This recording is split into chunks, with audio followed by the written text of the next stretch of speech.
Hati-hati, setiap pria tidak akan mampu berdiri kalau kena penyakit ini. Berapa persen dari kena penyakit ini nggak bisa, laki-laki nggak bisa kemudian berdiri gitu? Kurang lebih karena hampir 80-90%. 80%, impactnya ke situ? Iya. Iya, misalnya ada kasus ditemuin meninggal setelah minum obat kuat itu. Itu nggak kuat jantungnya. Jantung. Jantung. Detak cepetan. Kan punya pompa terus kan.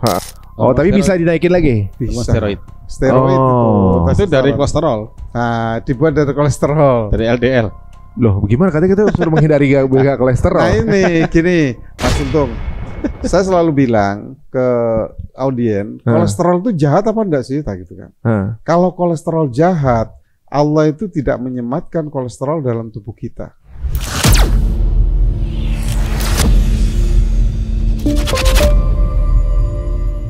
Assalamualaikum warahmatullahi wabarakatuh, teman-teman semuanya. Kembali lagi cerita Untung ya. Untuk para pemirsa yang berjenis kelamin pria, ini episode penting banget ya. Karena apa? Karena kita akan mengulas sebenarnya penyakit apa sih yang membuat pria itu jadi nggak bisa berdiri. Nah ini masalah kehormatan guys. Dan ditambah saya dengar penyakitnya ini banyak yang bilang ini nggak bisa disembuhin. Jadi banyak yang kemudian ketika mengalami penyakit ini kemudian bermasalah dengan keluarganya dan juga krisis kepercayaan diri. Tapi ternyata bisa disembuhkan. Nah itu dia. Dan saya juga baru tahu penyakit ini punya impact yang sampai segitunya dari pembicaraan sebelumnya. Langsung aja kita akan ketemu dengan dua pakar dari konsep Karnus. Ada Pak Iwan dan juga Dr. Edi. Assalamualaikum warahmatullahi wabarakatuh. Waalaikumsalam. Ketemu lagi nih. Waduh, kali ini pembahasannya nih kayaknya patut dicatat teman-teman semua. Juga ibu-ibu ya, bilang bapaknya biar mungkin lebih mengatur lebih sehat lagi ya. Apa sebenarnya penyakit yang tadinya gini, jujur aja, sebelumnya saya pikir orang bisa kena penyakit itu kalau kenanya penyakit ini prostat, gitulah, situ-situlah gitu ya. Sedangkan penyakit yang mau disebut ini adalah penyakit yang ujung-ujungnya mungkin ya disfungsi yang lain gitu, maksudnya kayak dipotong apa segala macam gitu. Tapi ternyata penyakit ini impactnya justru ke situ. Nah, kita mau tanya dulu nih. Mulai dari siapa dulu? Dokter Edi apa Pak Iwan dulu nih? Terserah. Wah, silakan. Dokter Edi dulu. Dokter Edi. Penyakitnya apa, Pak? Pak Dokter. Baik.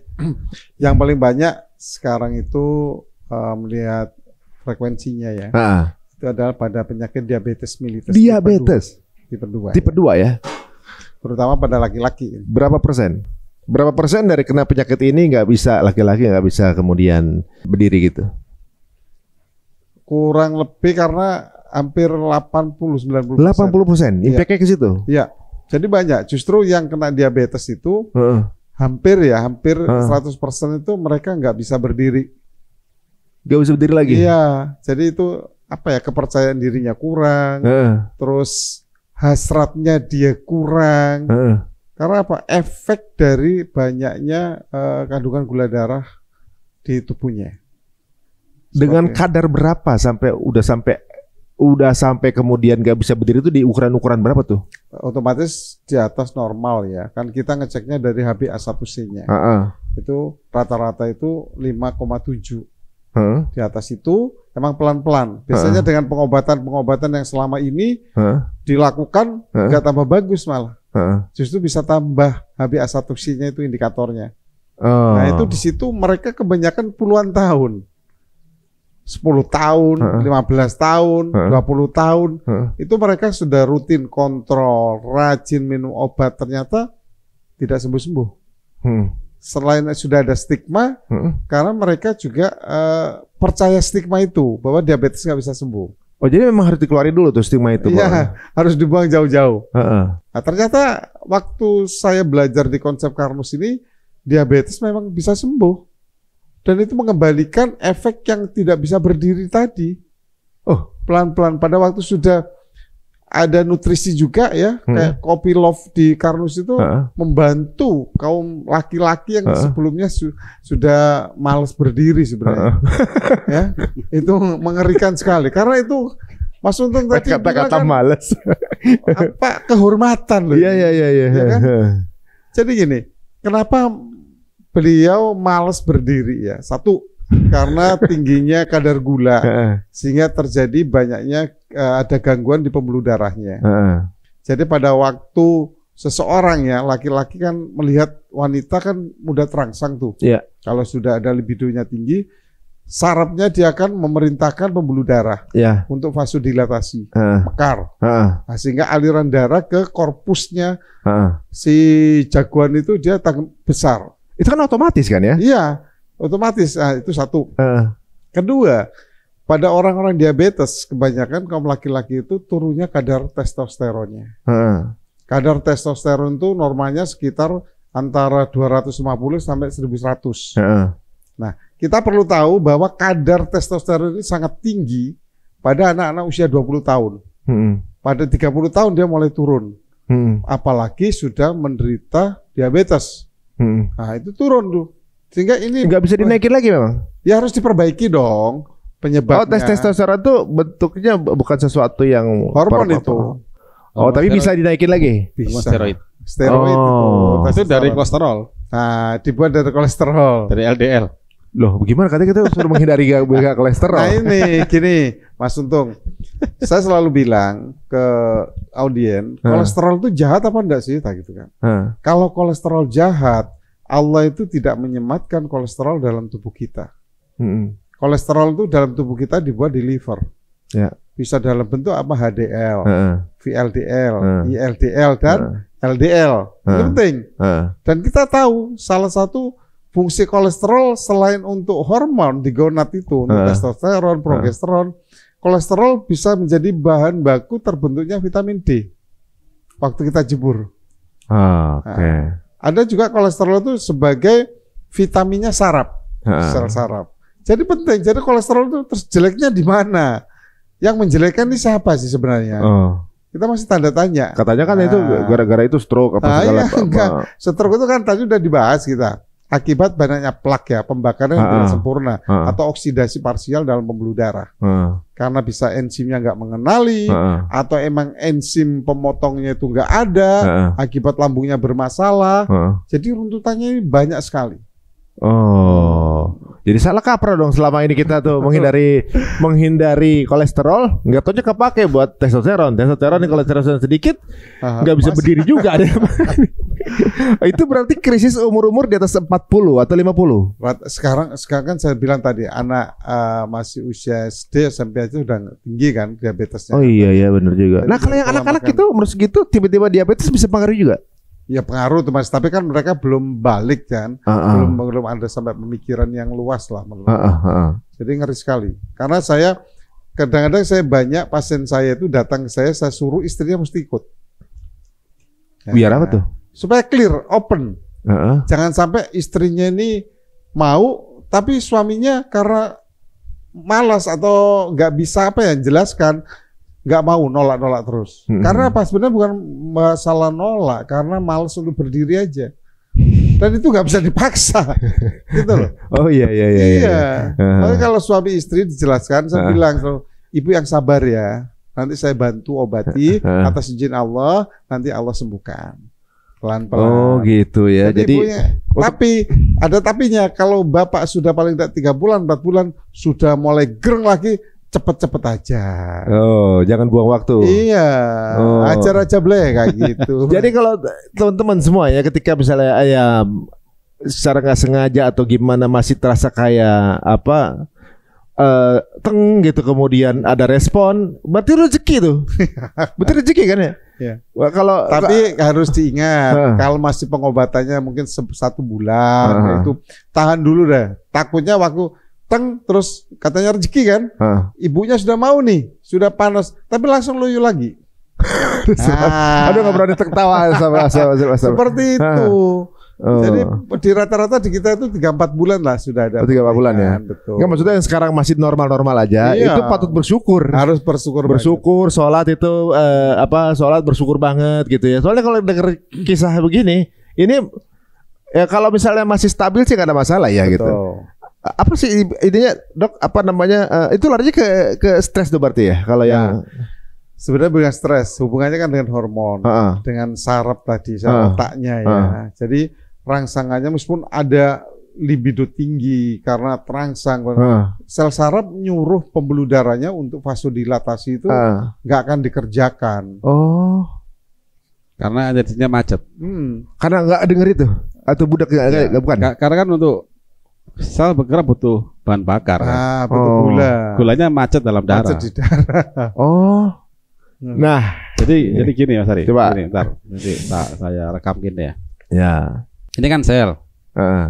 Ini kan gula darah. Artinya gula yang dibawa oleh darah kan gitu ya dia. Nah, jadi begini, ada hukum begini. Sel manusia, tapi khusus sel otot, kan kita mayoritas sel otot kan, ya kan. Kamu boleh mengambil gula yang dibawa oleh darah kalau kamu mendengar perintah dari pankreas. Perintahnya itu adalah berupa hormon insulin. Ini insulin. Nah, saya play ya. Begitu ada gula dalam darah, pankreas tahu. Maka dia kasih tahu ke seluruh sel dengan cara mengirim insulin. Nah, insulin masuk ke telinga sel. Mendengar kan dia? Masuk mendengar. Dia mendengar. Begitu sel mendengar ada insulin, dia tahu, oh ini ada gula. Maka dia lapor ke DNA. DNA, ini ada gula di luar. Itu. Langsung DNA kan bikin perintah, ya, kemudian dia langsung bikin glut 4 pintu, bikin pintu protein ini, bikin pintu sehingga gula masuk. Nah, gula masuk nanti dipakai oleh sel untuk bahan bakar, maka dia bisa dilatasi, bisa konstriksi, bisa sehingga gula dalam darah turun kan. Ini pada orang normal.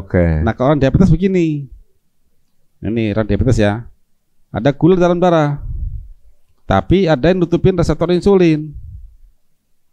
Nih, ada yang nutupin telinga sel, sehingga insulin keluar kurang sampai someday nanti pankreas nggak mampu lagi bikin, sudah boros dia, ya kan? Akhirnya sel nggak pernah tahu kalau di luar ini banyak gula, nggak pernah tahu. Budek ya? Tuli. Nah, ini dia diabetes, tapi diobatin, ini pankreas dipecutin, dipaksa dengan obat, liver dihambat, tapi ini yang ininya ini tidak pernah Apa-apain. Makanya lama-lama dengan obat ini pankreas makin rusak. Sehingga someday dia minum obat dan mempan lagi. Akhirnya suntik insulin kan. Selamanya insulin nambah terus, dosisnya terus. Nah, caranya gimana nyalain ini? Nah, kita bisa di sinilah kita teka-teki di Karnus itu ini kita bongkar. Dengan tampaknya konsep Karnus, kami punya caranya. Nah, karena sebenarnya ini adalah hasil dari oksidasi parsial. Dari mana? Dari kolesterol dan lemak terbakar dalam darah. Kenapa terbakar? Ada penyebabnya juga. Ada lambung masalah, kurang protein dan sebagainya. Kemudian lemaknya itu berubah tadi. Karena hidrogenasi, lemak salah masak di situ. Intinya cuma di sini aja berarti permasalahannya. Iya, permasalahan situ. Nanti kalau saya jabarkan panjang di kuliahnya nih. Tapi intinya kita bisa trigger awalnya itu bisa begitu kenapa? Makanan atau? Iya, dari cara makan, salah makan. Kemudian dia banyak logam berat masuk. Contohnya salah makan apa tuh? Contoh, dia pertama lambungnya netral dulu. Gangguan lambung netral tuh yang sering pakai buat mah gitu ya. Itu ya. Akhirnya apa? Protein gagal dipecah lambung dia. Sehingga dalam darah dia kurang asam amino. Yang kedua, begitu asam amino kurang, maka bahan baku enzim akan kurang, termasuk enzim untuk memecah TG dalam darah. Kalau TG dalam darah gagal dipecah, maka dia akan numpuk dalam darah dan akan mudah terkena oksigen. Kan gini, darah kita kan darah kita ini bawa oksigen dan membawa bahan bakar kan, bawa gula, bawa trigliserid, bawa kolesterol, ya kan, bawa oksigen pembakar. Kalau ada makanan itu lambat masuk ke dalam sel, kan dia sering ketemu oksigen, terbakar secara parsial, jadilah plak. Bayangin pembakaran terjadi di pembuluh darah. Luka enggak pembuluh darah itu? Ada api di situ. Luka kan?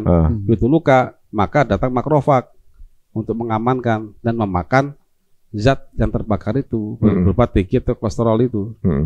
Dimakan sehingga makrofag itulah akan bentuk foam sel ini.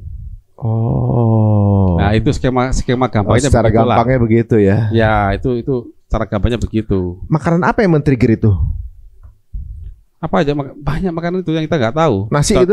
Nasi enggak. Jadi yang penting itu jadi katanya diabetes kebanyakan makan nasi katanya. Ya kalau Kalau kebanyak banget ya, tapi bukan itu utamanya. Utamanya adalah pertama bahan baku untuk memecah TG dalam darah. Jadi dari gini, karbohidrat protein itu dipecah di lambung. Ya. Dalam darah akan ada glukosa dan asam amino. Tapi trigliserid itu dalam darah kita tetap trigliserid. Padahal secara kelas trigliserid dengan karbohidrat satu kelas polimer. Tapi kenapa karbohidrat itu hanya ada maksimal di pencernaan, tapi dalam darah harus dalam bentuk glukosanya, dalam bentuk monomer namanya ya, cara kimianya ya. Tapi lemak itu tidak. Lemak itu dalam darah tetap lemak. Apa buktinya? Coba cek darah, kan ada kadar trigliserid. Ya. Dan kalau kita bicara gula, kadar gula. Bukan kadar nasi kan? Bukan kadar kentang. Ya. Kan karbohidrat kan gitu. Nah, jadi itu bedanya. Jadi pemecahan trigliserid itu terjadi di dalam darah saat mau dipakai oleh sel, karena sel maunya adalah asam lemak, bukan trigliserid. Itu poin penting di situ, poin penting ya. Saya catatkan di situ aja. Artinya untuk memecah TG menjadi asam lemak itu butuh enzim. Enzimnya itu dibuat dari asam amino. Asam amino dari mana? Dari protein makanan yang dipecah lambung kita. Kalau lambung kita itu netral atau bermasalah, maka nanti terjadi ketimpangan. Jumlah lemaknya masuk semuanya, ya, kurang asam amino, akhirnya apa?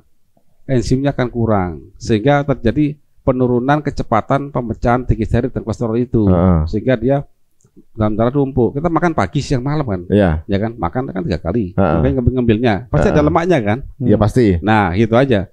Bayangin, lemaknya masuk terus, tetapi pemecahnya berkurang. Akhirnya terjadi kemacetan. Artinya kalau kemacetan akan terjadi peningkatan pertemuan antara oksigen dengan lemak. Begitu jadi peningkatan pertemuan retention time, berarti waktu tinggal oksigen dan lemak makin lama dia ketemu terus, maka terjadi oksidasi parsial, ketengikan di situ, kebakaran di dalam pembuluh darah. Padahal kebakaran ini harusnya ada terjadi dalam mitokondria sel, bukan dalam darah. Nah, itu pentingnya. Begitu terbakar dalam pembuluh darah itu, maka ada perlukaan di dalam kapiler darah. Nah, itu datanglah pemadamnya makrofag, sel imun itu. Dia makan semua. Nah, makrofag nggak bisa makan lemak banyak. Dia jadi foam sel, menutupin telinga sel. Itu tadi telinga sel namanya? Ini telinga sel ditutupin ini. Nah, gitu.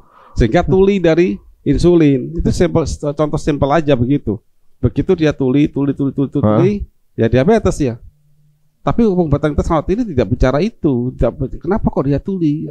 Apa penyebabnya? Nggak ada efek ke sana. Tapi pankreas dipecutin. Supaya bikin insulin lebih kencang. Padahal dia sudah pensiun dini, udah capek dia. Mestinya memfungsikan lagi itu telinga kan sebenarnya kan? Iya. Intinya ya. Itu yang kita lakukan. 300 itu bisa. Kenapa selama ini apa namanya penyembuhan terhadap diabetes enggak karena sekarang pengobatan sekarang tidak kembali ke algoritma sang pencipta. Kalau kita belajar biokimia dasar, ketemu kok apa yang kanus itu. Saya kan hanya menyampaikan puzzle itu, tapi harus paham tentang biokim dulu. Kalau orang bisa paham biokim, kalau dia paham tentang kimia, orang akan paham kimia kalau dia paham tentang fisika atom. Orang akan tahu fisika atom kalau dia belajar kuantum. Udah selesai. Sekarang apakah mampu belajar langsung? Begitu. Tanya aja ke teman-teman yang belajar pangan. Berarti banyak kedokteran yang lompat kali prosesnya. Langsung lompat karena pusing. Berapa aja teman-teman kita belajar biokim itu benci. Paling benci itu. Kenapa ya? Ya Pak, kamu deng soalnya. Ngebahas yang sekarang ujung-ujungnya gitu sekarang ya. Begini aja logiknya. Anak SMA. Langsung SMA kan langsung berjurusan nih. Atau ke pangan atau ke dokteran atau apapun lah yang masuk tuh biokimia kan. Padahal kita SMA ini nggak kuat fondasinya, nggak kuat. Fisika dan kimia itu masing-masing di SMA itu. Padahal dia koneksi sekali. Koneksi banget. Yang dipelajarin di kimia itu adalah reaksi antar atom. Yang di fisika itu adalah mereka pelajari atomnya. Tinggal itu antar atomnya. Ya, reaksi CHO. Ini bisa nempel sama ini, bisa nempel ini kata-katanya. Tapi kenapa dia menempel, bisa berikatan karena bentuk 3 dimensinya itu ditentukan oleh spin elektron itu. itu di fisika kuantum itu. Fisika bermain di situ. Kayak Einstein fisika itu. Kimia penting, tapi fisika is everything. Malah fisika yang ini. Fisika everything. Mendasari semua itu fisika. Nah sekarang kita waktu saya di kuliah masuk ke perguruan tinggi, masuk ke saya di IPB ya, industri belajar tentang rantai kimia. Ya pusing kepala saya.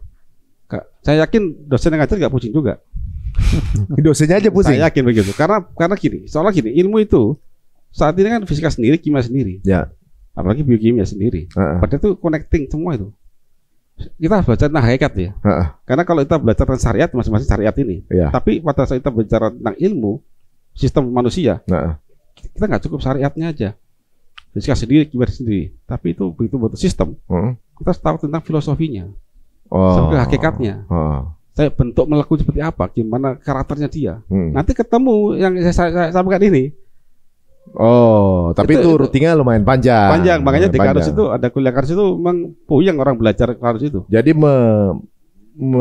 menyimpelkan kali ya proses itu ya kan gitu. Nah, makanya kan saya simpelkan. Itu caranya dasarnya gini. Nah, akhirnya memang ribet dalam mempelajarinya, tapi secara aplikatifnya mudah. Bisa langsung mudah, bisa diambil. Ternyata makrofag itu membentuk plak itu punya pintu. Ada juga Allah sematkan ABC A1 sama ABC G1. ATP binding cassette. Jadi itu AN lah. Jadi gini. Sungguh kalau kita belajar lebih dalam itu, kita akan apa ya? Takjub dengan apa yang sudah. Dan bersyukur. Artinya kadang takjub, takut juga karena Allah itu menghitung di mitokondria itu dihitungnya bukan lagi biji jarak atom, bukan lagi. Lebih kecil lagi. Elektronnya dihitung sama Allah itu. Elektron dihitung sama dia. Jangan-jangan biji jarum itu sekecil itu kali. Mungkin lebih kecil lagi dari situ. Artinya sangat presisi sekali. Sama kayak prosesor kita punya handphone ini. Yang dia dihitung apanya? Elektronnya dihitung. Tingkat manusia aja bisa menghitung elektron itu loh di dalam prosesor kita. Ya kalau dipikir kalau orang-orang ateis yang nggak percaya Tuhan ngelihat begini, nggak mungkin ini terjadi begitu aja tanpa ada yang nyiptain kan gitu kan? Ya, betul. Udah jelas. Nah jadi intinya begini, pada saat sistem ini itu nggak jalan, lebih khusus tadi masalah impoten. Tadi kan sel otot tadi, tuli, ya kan? Dr. Edi nyampaikan ada rangsangan nih, ya kan? Kemudian menuju si Joni, gitu ya. Nah, si Joni aja kita bicara ya. Si Joninya diem aja. Budak karena begitu dia mau darah pompa ke korpus luteum itu, ngembang itu. Lah ngembang ini kan butuh sel darah dan otot itu elastik dan harus nutup venanya. Jadi darah dipompa. Kalau outputnya nggak tutup ya nggak bisa berdiri. Jadi Anda pompa, ceret, tutup dong yang ujungnya. Ya penggembungan begitu. Kayak balon itu loh. Lah nutup ini siapa yang ngerjain? Itu otot itu. Tapi nggak mungkin dibikin manual. Manual. Maksudnya kan udah ada darah dalam nih. Terus kita bikin pakai karet gitu biar kemudian kan nggak bisa keluar tuh. Ya karet tuh. Tolong ini begini. Ini kan outputnya kan karet. Kalau di karet sini kan inputnya nggak bisa masuk juga. Gimana karetnya? Iya, misalnya kan dalam sini karetnya. Bentuknya begini nih, kan? Ini udah darahnya, mungkin nggak banyak. Kan input sini, outputnya di sini di bawah. Terus mana artinya? Ujungnya yang ini ceritanya nih. Ini kan ujung ke sini, balik lagi bawah. Itunya di mana? Apa namanya? Testisnya? Di bawah sini nanti. Di sini. Kecil tapi dia nanti di bawah sini. Di sini. Ya. Apa? Keluarnya air dari sini ya? Bukan air, darah kan? Bukan. Misalnya kalau pipis gitu. Iya. Sini. Kan di sini udah ada darahnya dalamnya. Kalau kita karetin di sini yang kenceng gitu. Kenceng kan darah juga nggak bisa masuk di sini. Oh enggak, saya pikir udah ada di dalam, udah ada darahnya, ketik jadi lah gitu nggak ngaruh. Enggak bisa. Coba aja sekarang.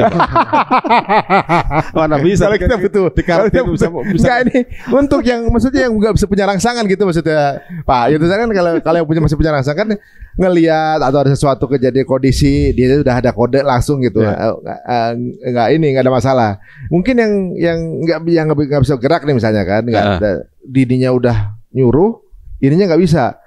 Gitu, berarti aliran darah situ nggak ada kan? Manual gitu. Jadi darahnya tuh mengalir tapi nggak ada yang ngumpetin. Ya. Nah kalau pas masuk mengalir, kita karetin ujungnya gitu. Ya nggak bisa masuk lagi. Kan bisa juga kan gampang semuanya. Ini aja nanti nyoba aja pakai jari lah. Ini ayo. Jari ini dikaretin. Coba bisa nggak ini? 2-3 menit apa yang terjadi? Biru. Biru. Mau berubah warna. Kurang oksigen itu. Oksigennya kurang. Permanen nanti. Masih butuh oksigen. Iya. Oh, itu bahaya malah ya. Iya. Waduh. Ya saya nggak gampang ya jadi laki-laki tuh ya. Jadi kalau misalnya bilang wah cewek susah gini, laki-laki juga susah katanya. Dan ini sebenarnya hal yang terjadi. Misalnya gini, kalau orang itu sehat-sehat aja, maka fungsi ini tetap akan bisa terjadi. Ya jalan. Kan sehat aja. Enggak, kalau sehat-sehat aja nih. Ya. Gitu. Ini mayoritas kan berarti ada kecenderungan setiap pria-pria di atas 50 tahun, enggak kalau bukan yang anak tadi ya, 50 tahun ada kecenderungan diabetes dong. Ya tergantung orangnya. Bapak saya usia 80 tahun enggak diabetes. Berarti masih enggak ada permasalahan itu. Apa sih nama penyakit ini ya? Impotensi gitu enggak? Iya, seharusnya enggak ada, enggak pernah cerita sih. Iya, enggak pernah. Maksudnya, jika enggak ada diabetes, bisa jika enggak ada ayah saya itu mulai ada gangguan gula itu usia 75, 76. 75, 76. Udah tua kan. Tapi itu ya di angka usia 80 ya, 80 tahun. Itu kemarin kita terapin konsep Karnus ya jaga 140. Ya wajar lah usia segitu atau 60 ya wajar. Usia 80 tahun ya. Ya misalnya sampai 70 enggak ada diabetes. Jadi permasalahan ini kemungkinan besar enggak ada. Enggak ada. Jadi ini problemnya hanya masalah tingkat seluler di dalam tubuh, namanya metabolic syndrome, permasalahan metabolik. Jadi bisa diselesaikan. Oh gitu. Asal mau saja kembali ke aturan Sang Pencipta. Berarti di kabar baiknya adalah 2 ya, bahwa penyakit ini bisa disembuhkan. 2, berarti yang tadinya bisa nggak bangun bisa bangun lagi. Ya otomatis. Otomatis. Itu target kita begitu. Ini apa namanya? Success story-nya udah berapa banyak orang? Bisa dilihat di konsepkarnus.com ya, di website konsepkarnus.com. Berapa orang yang sembuh? Case report, riset di situ. Jadi pasien-pasien yang mau diangkat itu 40-an lah yang mau diangkat ya. Tapi yang nggak mau diangkat ya banyak. Kalau yang nggak mau diangkat di info itu ada berapa dong ya? Di Karnus Care sama di Dokter Edi, Dokter Ari dan banyak sekali lah. Sampai berapa orang? 50 orang ada? Ya lebih. Ratusan ke ribuan kali. Oh guys, diabetes sudah teruji di sini bahwa bisa sembuh ternyata ya. Jadi ternyata bahwa penyakit diabetes itu ada kecenderungan yang juga menakutkan, bukan cuma dipotong, tapi ya itu tadi. Dan ini sepertinya juga kabar kurang baik untuk para pria. Jadi kita sarankan untuk jangan setiap pria jangan sampai terkena diabetes. 2, olahraga pengaruh nggak? Oh iya, pasti. Pengaruh ya. Untuk pertumbuhan diabetes ini. Ya, kita ada namanya olahraga ya, olahraga ringan. Jadi makanan dan olahraga ya. Istirahat. Oh iya sih. Pasti. Itu normal semua itu. Nah, normatif. Jadi yang apa namanya? Mungkin secara receiver panggilannya sekarang ini lagi dalam kode-kode, ini ada harapan baru. Ini metode Karnus ini gimana kalau secara dijelaskan secara simple? Ibaratnya kok bisa kemudian men-trigger untuk aktif lagi jadi nggak budak itu gimana? Dan pakai apa gitu? Pakai operasi kah? Pakai secara prinsip mudah kok. Jadi perbaikan asupan metabolik ya. Jadi pertama dari lambungnya perbaiki. Saat ini yang getol bicara tentang fungsi asam lambung kan Karnus mensiarkan secara saintifiknya. Kemudian terus bagaimana solusi bagi mereka yang sudah terlanjur ada masalah lambung, jatah tambal gitu. Kita bikin nutrisinya, makanannya. Untuk yang mah gitu ya. Yang mah itu tuh harus dibalikin. Terus yang kedua kita prekursor untuk oksidasi dalam darah itu kita minimalkan, kita biasanya dalam era modern ini adalah banyaknya logam berat yang ada dalam darah atau zat oksidatif lah. Akibat konsumsi apa biasanya tuh? Ya dari udara, kita polusi, bisa menghindar makanan yang pewarna pengawet, bisa menghindar kan, sudah banyak itu faktanya begitu.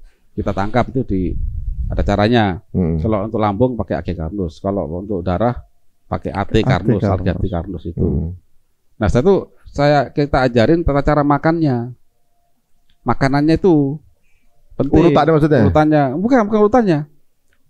Memilah makanan dan menu-menunya itu ada kami bikinkan bukunya sudah. Udah tadi aja. Dan itu enak-enak semua itu. Gak usah khawatir.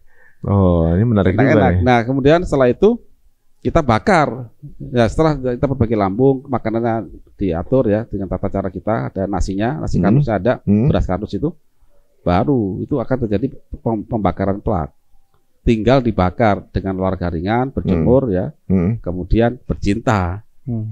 Jadi obatnya justru itu. Itu obatnya. Jadi kolesterol itu bisa terbakar dalam darah. Kalau dia memang lambat untuk dimasukkan.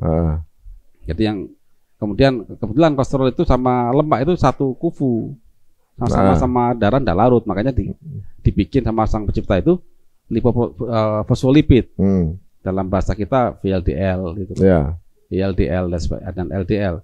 Nah di situ itu nanti dia diikat begitu ya, dibawa ke tubuh gitu kan. Nah ini harus cepat masuk dalam sel. Nah kalau nggak masuk dalam sel maka terbakar. Ini masalah dari situ. Nah itu yang menjadi trigger. Nah itu triggernya. Kenapa kalau lambat? Bisa jadi kurang enzim yang memecahnya. Bisa jadi kolesterol dan lemaknya ini bermasalah dari intake-nya dia. Makanya kita concern sekali ke intake makanan dia. Jangan makan margarin. Jangan makan creamer. Margarin, creamer. Kemudian makanan kopi ya? Iya. Makanan yang dihangatkan lagi. Yang belum diingetin. Contoh apa tuh yang diingetin lagi? Contoh makin enak gudeg dan rendang kan makin lama makin enak tuh. Nah kalau bikin gudeg dan rendang bikin yang fresh. Nah itu fresh makan. Memang nggak terlalu enak, tapi itu yang aman. Terus jangan pencampur. Emang harus ada pilihan guys. Mau enak yang mana ya? Nah paling gampang tiru aja masakan-masakan kayak Timur Tengah, Eropa itu kan mereka simpel-simpel makanannya mereka. Kalau Indonesia mau tuh banyak bumbu kali ya. Bisa masalah bumbu nggak masalah, itu bagus bumbu itu. India bagus, cuman kita jangan sering-sering dipanas-panasin. Dihangatkan lagi. Oh, dia ngangetin makanan terlalu sering juga nggak baik ya? Nggak baik, jangan panasin. Jadi itu sayur itu harus penting juga sayur itu. Jadi kita sudah siap. Kalau makanan instan gitu? Apalagi yang instan. Itu nggak boleh tuh. Iya. Wah, guys itu sebenarnya makanan kita ya makanan Indonesia itu bagus semua. Tapi caranya aja kita modifikasi. Contoh makan rendang ya, jangan bolak-balik dipanasin. Sekali bikin. Emang enak sih kalau dipanasin tuh lebih manis. Kenapa kok enak? Karena terjadi reaksi polimerisasi minyaknya dan reaksi Maillard enak. Tapi ingat itu terjadi polimerisasi ya. Sel kita itu nggak bisa ngenalin. Gitu. Nah, udah asing dia. Sudah asing itu aja jawabannya. Tapi secara mekaniknya agak ribet saya jelaskan via yang ini ya, yang apa namanya yang kenal tuh aja. Jadi kayak ada berarti pengaruhnya orang yang punya sakit mah. Ini jadi kalau bisa dari jarak jauh punya sakit mah itu kalau dirunut ujungnya bisa jadi impoten. Bisa juga. Bisa jadi. Iya. Iya itu. Misalnya dia itu nggak cuma impoten tuh, macam-macam itu. Sakit mah itu? Iya. Sakit tadi kan dokter tadi udah jelasin pada podcast sebelumnya ya. Lambung itu kayak dapur di rumah kita. Penghuni rumah itu kayak sel. Itu aja. Nah sekarang pada saat penghuni rumah minta soto ayam, nasi soto ayam. Pihak rumah ART-nya belanja ke pasar, belanja apa? Belanja ayam mentah dan beras dan bumbunya. Iya. Coba langsung di bypass. Ayam mentah, beras langsung kasihkan ke penghuni rumah. Itu ya enggak? Enggak lah pasti. Nah, itu teknologi ya. Ya. Akhirnya bahan mentah ini dibawa kemana? Ke dapur kan. Di bagian rumah itu namanya dapur. Dapur itu kayak lambung kita. Ya. Lambung kita. Nah, ada bagian dapur yang mematangkan itu adalah api kan. Ya. Di lambung kita namanya asam lambung. Itu aja. Jadi kalau dapurnya bolong, mestinya kan ditambal, bukan malah apinya dikasih air. Ya. Nah, bolongnya masih itu. Aktivitas kita nih minum obat penentar lambung itu seperti api kasih air, kan nggak matang. Nah, kalau nggak matang, nggak solusi ya? Nggak solusi, nggak matang gimana penghuni rumah? Mas Ari misalkan dikasih tiap hari selama seminggu, seminggu nasi setengah matang, ayam setengah matang seminggu gimana? Banyak penyakit nggak? Mudah-mudahan nggak? Iya betul. Itu aja lah. Ini sel kita nih itu analoginya aja lah. Berarti harus sesuai dengan porsinya semua ya. Betul. Jadi makanan di piring kita itu di mata sel nggak peduli dia, nggak mau tahu. Di piring kita itu ada karbohidrat, protein, lemak. Sel maunya apa? Asam amino, glukosa, dan asam lemak. Beda dengan di piring. Ya sama tadi kayak Mas Ari mintanya soto ayam di ART belinya bahan mentah. Ya begitu analoginya. Nggak dimasak jadi ya? Nggak dimasak. Yang lampunya nggak fungsi. Nah begitu lampu itu nggak fungsi, ya sel-selnya kelaparan semua. Nah, itu kelaparan semua, banyak penyakit semua. Nah sebenarnya yang dilakukan oleh tim dokter kami itu memperbaiki lambung, mengembalikan haknya sel, makanannya diperbaiki, dipandu dokter Edi dan teman-teman, akhirnya dapat kesembuhan. Jadi yang nyembuh itu ya fitur sang pencipta itu. Oh jadi sebenarnya tubuhnya sendiri ketika sudah Allah dikondisikan. Sudah Allah berikan fitur itu. Makanya penyakit sudah Allah turunkan penawarnya. Berarti bukan cuma diabetes dong? Iya. Semua penyakit. Ya disembuhkan, semua penyakit. Ya, semua penyakit. Apa aja tuh? Hipertensi. Saraf kejepit, HNP. Saraf kejepit mungkin nggak ada hubungannya. Iya. Makanya orang pikirnya nggak ada hubungan. Jantung. Saraf kejepit kan otot ya kan ya? Ya sarafnya lah. Sarafnya? Iya. Sarafnya kan kejepit akibat sel tulangnya begini. Tulang ini bukan sel. Tulang bukan udah jadi kayak yang kokoh gitu ibaratnya. Iya, tapi kan sel. Sel juga. Itu itu cuma sel yang membentuk lebih keras itu ya. Iya. Sel yang bisa meludah komponen tulang. Sel tulang. Kalau dia tulang keras, osteosit. Dia bisa mengeluarkan. Dia mengambil kalsium fosfat, keluarin sehingga bentuk struktur tulang, bentuk kalsium fosfat dan lain-lain. Bentuk siapatit. Kalau sel tulang rawan, meludahnya dalam bentuk tulang rawan cairan sinovial. Itu kalsium fosfat, kemudian kolagen sama gula. Kolagen itu. Nah itu semua. Jadi asik. Ternyata kemana-mana. Jadi kalau kita bisa kemudian menjalankan pola ini, insya Allah semua penyakit ya berarti ya. Jadi diperbaiki semua. Jadi mengembalikan kalau tubuh itu ada yang nggak beres di luar jalur yang Allah sudah tetapkan, algoritma itu dengan nutrisi karnus itu perbaiki semua. Maka justru itu butuh waktu. Butuh waktu untuk memperbaiki semua dalam tubuh kita. Rata-rata ya 3-4 bulan udah perbaiki.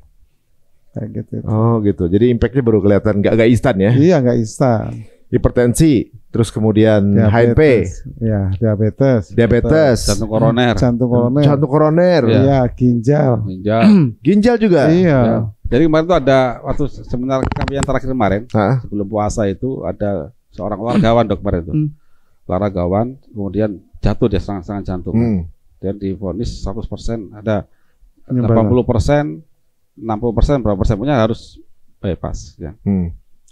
Kemudian dia sudah ring juga, nambah lagi tuh nambah ringnya, dia nggak mau, kira ketemu sama Karnus ya, pandu dari jarak jauh, kira ikut seminar saya, dia udah lari sekarang, udah lari, udah turun, cek lagi normal semua, dalam waktu sekitar 3 bulan.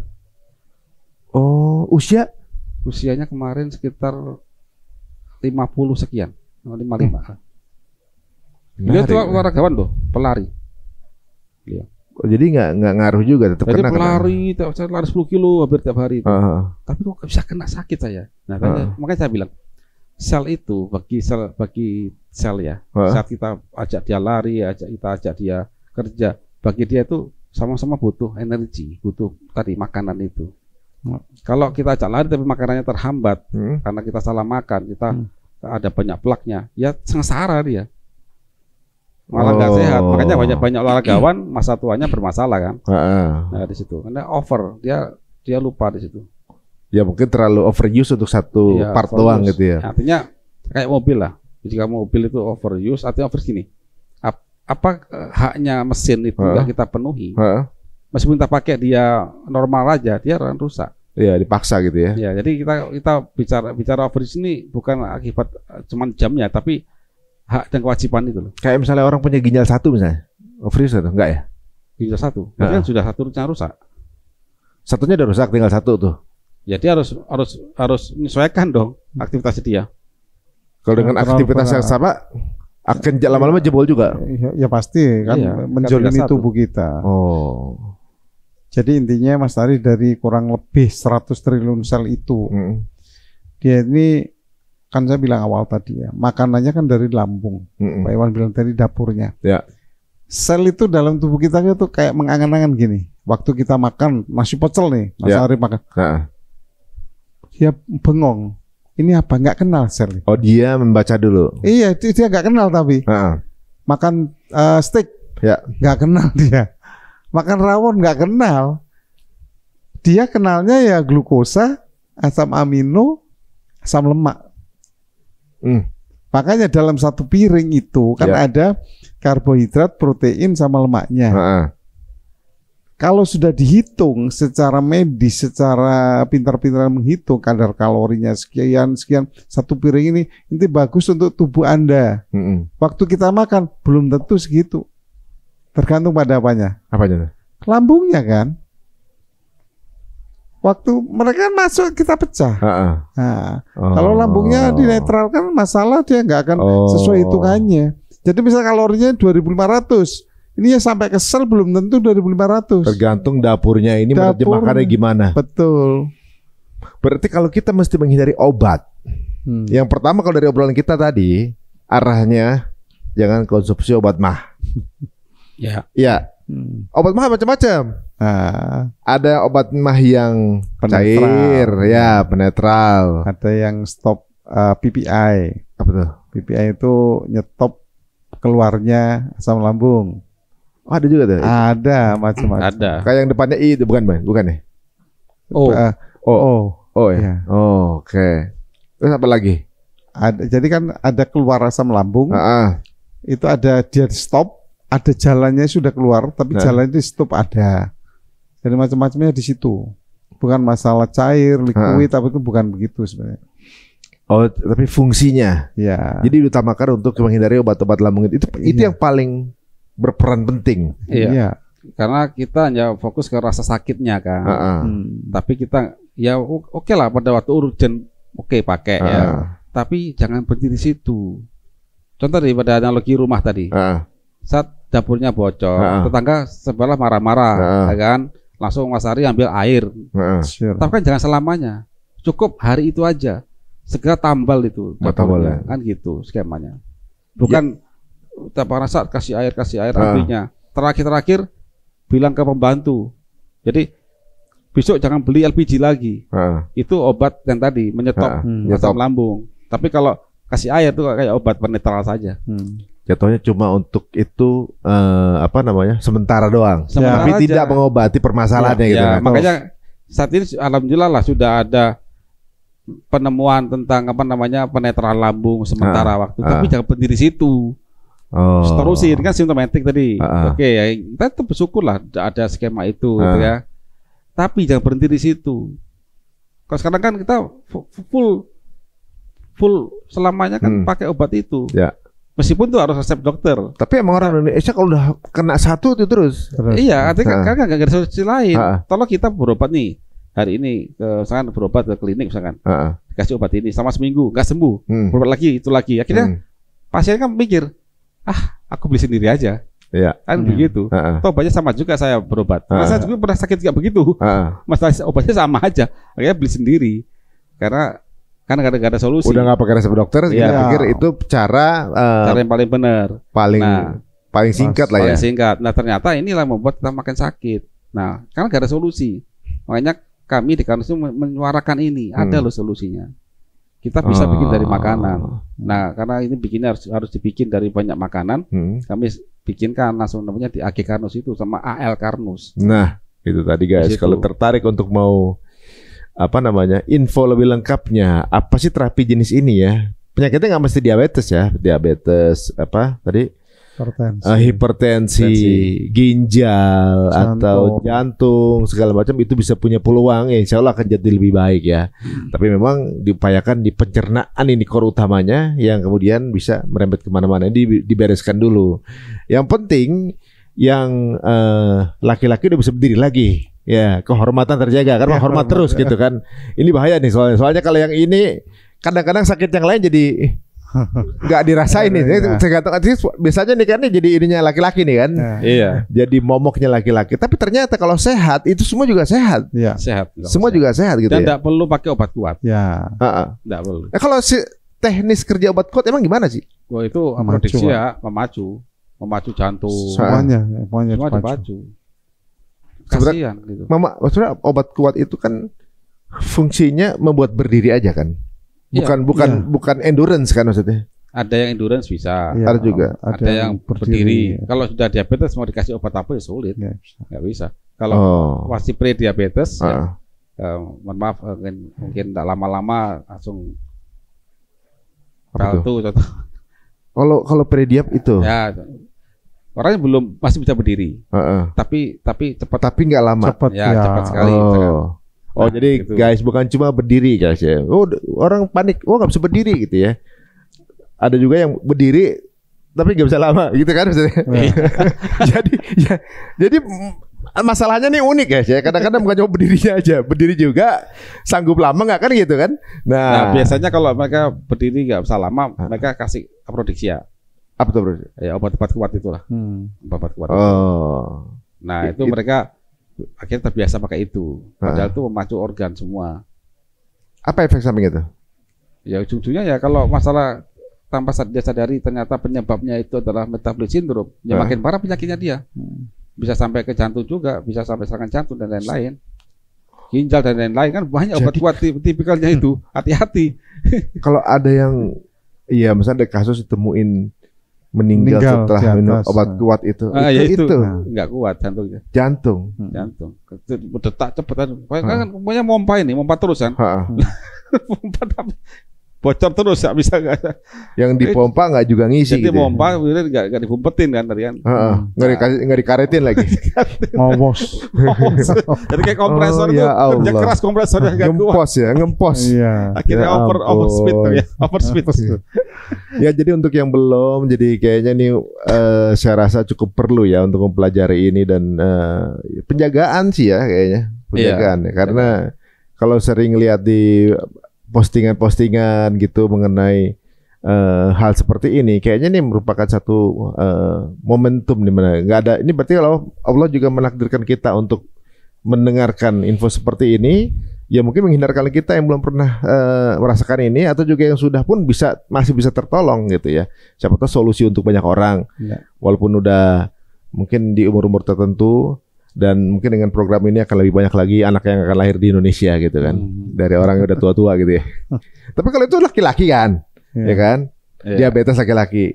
Kalau menurut ukuran nih, saya kalau nggak salah saya baca bahwa jumlahnya itu 10,6%, 19,5 juta orang dewasa ya, 10,6% dari populasi dewasa ini terkena diabetes. Dan 2045 sekitar 28,6 juta orang. Ini berarti gede banget ini penyakit diabetes nih. Ini penyakit ada yang lebih besar dari ini nggak? Ya ini kan banyak itu ya. Yang lain kan mana-mana ini kan. Ya. Oh ini justru dampaknya diabetes ini kebanyakan trigger. Ini trigger. Bisa nanti stroke, jantung. Dan bahkan 73,7% itu nggak menyadari. Ya, sekitar 73,7% atau 14,3 juta orangnya nggak menyadari kalau dia diabetes. Betul. Gitu. Nah, untuk mengatasi hal ini penting bagi Indonesia untuk meningkatkan kesadaran tentang diabetes dan mengambil langkah pencegahan. Wih, pas banget ini sama obrolan kita nih. Kalau gitu kita capture aja sekalian nanti. Kok bisa pas ya? Seperti menerapkan pola makan sehat, rutin olahraga, melakukan pemeriksaan kesehatan secara berkala. Nah, ini mungkin menjadi salah satunya. Nah, ini apalagi untuk mereka-mereka yang mungkin ingin memaksimalkan apapun, apalagi di bulan seperti sekarang, bulan ibadah kan gitu ya. Ingin lebih maksimal. Kalau nggak salah kan ada program juga buat haji juga tuh. Iya. Ada ya. Jadi program pembinaan untuk yang mau berangkat haji atau umroh gitu ya.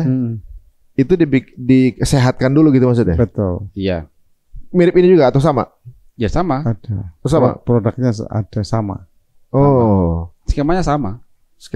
Itu berapa bulan? Orang normal, orang sakit, orang mau berhaji, orang apapun kan sama manusia. Sama semua. Gak ada bedanya. Cuman kalau haji kan memang fisiknya harus prima. Ya karena ibadah fisik. Tadi kan punya banyak pengalaman tuh di jamaah haji ya. Beliau. Iya, di apa namanya ketika tugas. Ya, jadi orang haji itu sama umroh kan beda. Kalau haji itu lebih banyak lagi orangnya. Jadi bukan hanya ibadah fisik yang saya evaluasi, ternyata haji itu juga ibadah mental. Ya. Mental nggak benar, nggak kuat, mempengaruhi fisik. Yeah. Nah, jadi itu yang harus disiapkan. Kita lebih baik preventif. Yang memang ada mau persiapan haji, oh saya nanti mau dipanggil kurang lebih 5 tahun lagi. Nah, ini harus mulai persiapan nih. Nah, harus nyari karnus nih. Nah, jadi tanpa obat-obatan, jadi pakai nutrisi karnus. Jadi pada waktu panggil untuk haji udah siap dia. Jadi kalau ikutan pola ini untuk ya maksudnya jadi penyakit apa aja kan bisa. Ya. Impactnya berapa bulan bisa kelihatan jelas? 3-4 bulan. 3-4 bulan udah ya. Ya mulai sekarang ini mestinya. Iya. Ya, sekarang ini kalau mau haji sekarang ini. Iya. Kapan haji ya? Bulan apa ya? April, Mei, Juni. Mei, Juli ya. Sekarang bulan April, Maret. Ya. Karena kan 2 bulan setelah Lebaran kan. Iya. Jadi momennya ini sekarang. Iya, momennya. Waktu saya di sana itu kan tiap pagi tuh, tiap pagi ngetok pintu tuh. Cek tensi. Yang mereka keluhkan kebanyakan mudah capek, lemah, letih, lesu, lutut yang sakit, seperti itu kebanyakan. Jadi penyakit-penyakit degeneratif yang banyak.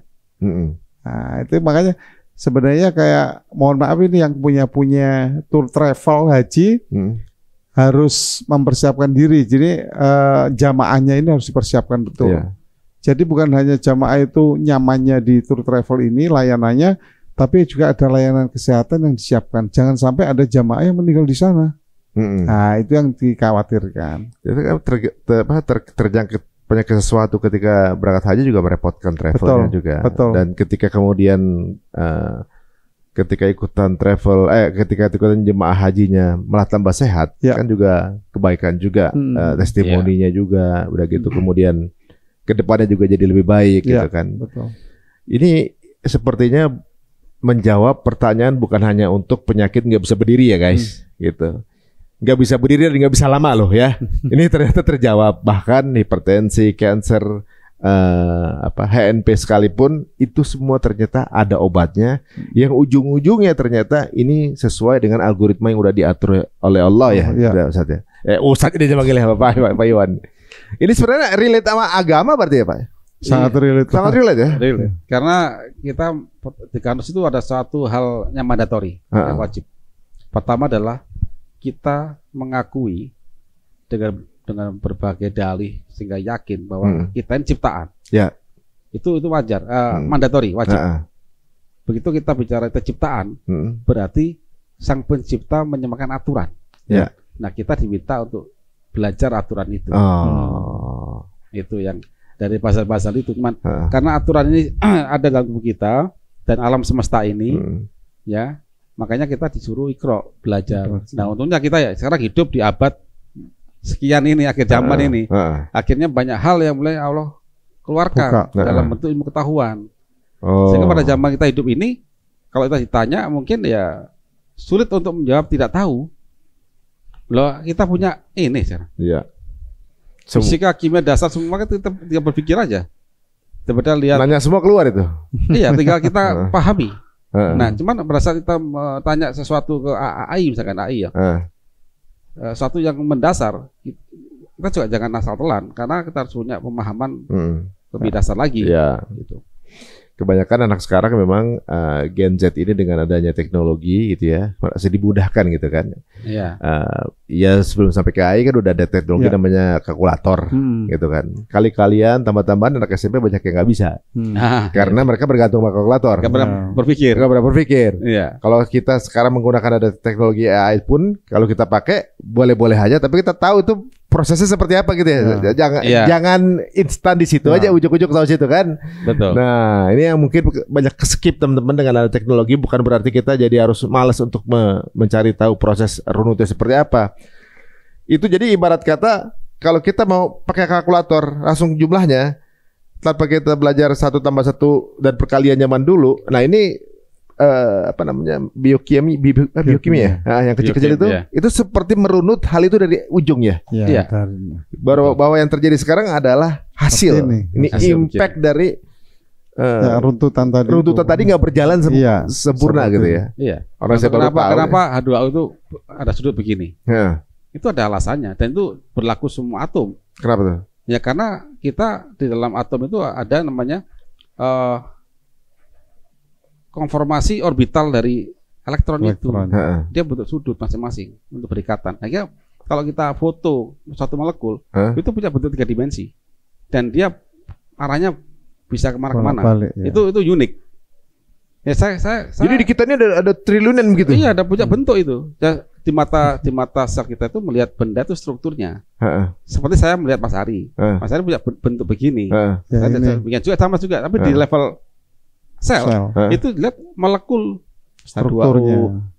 Kemudian molekul glukosa, fruktosa. Bayangin gini ya. Sel itu tahu loh. Yang masuk itu glukosa atau fruktosa. Padahal secara rumus kimia sama. C6H12O6 sama. Tetapi ada perbedaan struktur di situ. Kalau glukosa itu aldehid. Kalau fruktosa keton, itu beda struktur. Nah gitu aja. Itu di level sel tahu. Oh kalau datang fruktosa, liver yang bisa ngolah. Glukosa semua sel bisa ngolah. Gitu dia tahu. Ini orang ateis mesti tahu nih ya. Nggak mungkin tiba-tiba kita langsung nyeplos dapat ada gitu, ada yang nggak ada hitung-hitungan ininya gitu kan. Kalau tanpa ada yang menciptakan gitu maksudnya. Betul. Dari triliunan sel kenapa kita gitu yang milihnya niki kita. Ya, begitu. Jadi itu sudah disetting oleh Sang Pencipta dan itu semua by skenario. Dan itu semua bisa yang kita ketahui. Kan banyak hal yang belum kita ketahui ya. Tapi ya sekian ilmu yang Allah berikan ke manusia itu, asal kita berpikir itu udah cukup banyak, makanya kita belum mampu untuk mengolah mereka semua. Itu baru sebagian aja. Jadi baru sebagiannya segini gitu, baru sebagiannya. Baru sebagian aja keliru, manfaatnya banyak tuh. Nggak bisa bangun. Nah itu kalau dari obat-obatan sendiri, selain obat mah, apalagi obat yang dilarang, maksudnya nggak disarankan untuk dia. Obat pusing, antibiotik, yang nyebabkan lambung lah. Jadi antibiotik seperlunya. Ya itu antibiotik ranah dokter. Dia udah tahu apa-apa yang kita pakai. Tapi dalam ranah kita memberi makanan sel, yang paling penting sekarang lambung dulu kita perbaiki dulu. Otomatis fungsinya harus kembali. Itu paling urgent ya. Itu paling urgent. Masalah nanti obat-obat simptomatik lainnya menyesuaikan semua. Oke. Itu. Jadi nggak apa-apa gitu kalau obat pusing masih nggak apa-apa lah. Ya nggak apa. Nggak rubah aja. Oke. Nah usahakan ke ahlinya. Contoh kalau obat itu yang tahu ya adalah dokter yang tahu ya sembarangan minum obat. Iya benar. Tetap harus dijaga juga ya. Maksudnya kalau masih ada obat pusing nggak berdiri soalnya ya guys ya. Ini menarik ya guys ya. Jadi silahkan di share sebanyak-banyaknya teman-teman semuanya. Siapa tuh bermanfaat dan juga mungkin ini ini memang sudah diketahui di dunia kedokteran ya bahwa itu impactnya ke sana. Iya jelas. Ini udah jelas, udah pasti. Iya. Oh saya pikir baru di insight baru kita doang yang tahu nih. Enggak ya, udah semua tahu ya. Semua tahu. Nah itu teman-teman semuanya. Tapi nggak selesai. Iya karena memang dianggap tidak bisa disembuhkan. Sudah seperti cancer. Tapi diabetes apakah penyakit yang juga mematikan? Kalau yang justru yang mematikan itu kalau sudah komplikasinya. Yang ada komplikasinya biasanya. Oh, cuma mengganggu kehidupan sejak terjangkit sampai meninggal. Ya. Karena dianggap nggak sembuh. Iya, karena diabetes itu puluhan tahun loh. Pasti puluhan tahun. Yang mereka heran itu apa ya? Karena sudah puluhan tahun saya ini kebanyakan yang datang ke saya diabetes. Saya ini sudah rajin kontrol, rajin minum obat sesuai aturan. Kok malah tiap tahun saya dikasih hadiah? Apa tuh? Muncul penyakit baru. Oh gitu.